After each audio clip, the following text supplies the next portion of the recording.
Aloha! Aloha! A little update from our Hawaiian quest. We're standing here at the Queen's Pond, which is a place that was told to us by a real living wizard. And one of the things that we're doing right now is we're really in the slipstream of this beautiful synchronistic flow. And a lot of the travels that we've been on together and even meeting each other has been a series of synchronicities, but it's like we get clues one step at a time.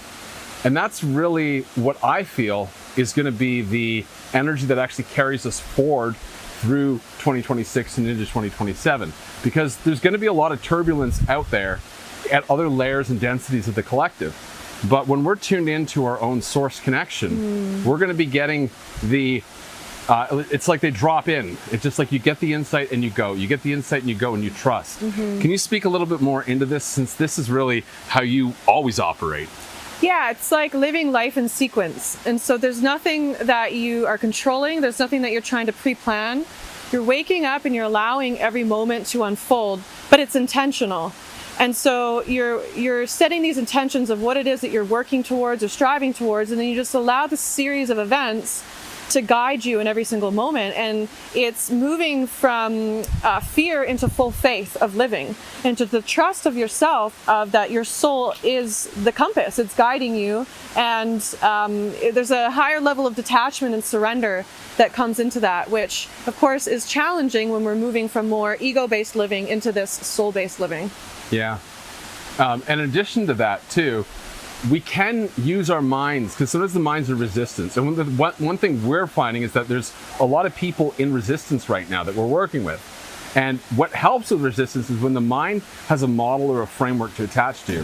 You can see somebody doing a backflip in the background. This is such an awesome spot. But anyway, so when we use something like astrology, we can actually see what the currents of the collective will be like over the next year. And we can wrap our mind around, okay, it's going to be intense. Okay, things are meant to be in deconstruction mode. Things are going to be peeling away. New opportunities are going to pop out of the fray. All my old spiritual practices are going to fall away. And I just go right into source, and things are immediate now. Because what we're aiming to do is anchor those who hear the call to be at the front end of New Earth in 2027.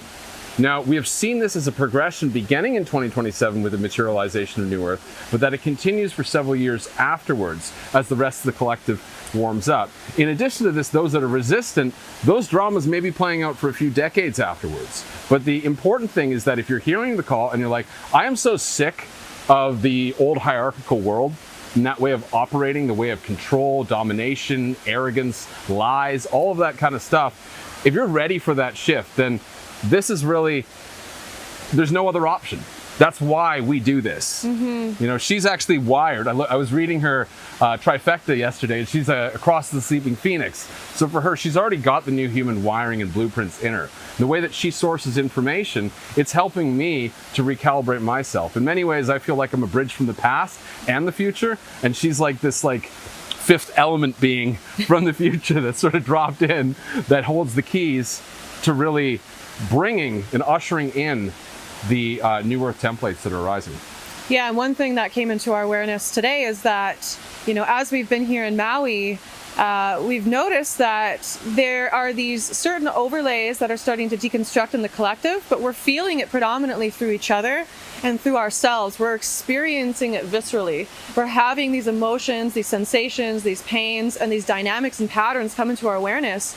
And so, you know, every day is just this unfolding of really just the higher collective consciousness through our vessels. Yeah. And this is really what we're going to be kicking off with all of you watching this. You're invited to come February 16th and 17th, so the first day of the new year, of the Fire Horse year. We're running a part workshop and part safari. So the workshop is going to focus on the energetic outline, so including the year of the Fire Horse, the year one in numerology, looking at the astrological transits as we approach the changing of the guard in February 2027, where we go from the cross of planning into the cross of the sleeping phoenix, which is a 180-degree turn, because the cross of planning is about planning, it's about being logical, it's about giving yourself to the tribe, to the community, to the civilization, making trades and barters. Whereas the cross of the sleeping phoenix is all about this innate nature's intelligence operating and opening up through the solar plexus as a sort of a guidance system where we're responding in real time. And it kind of appears a little bit, how to put it, individualistic, but people will also form different groups and pods from there. So if you're interested, I would highly recommend joining. It's pay what you want, a donation-based event. You can see it in the link below, and we will catch you there. Take care.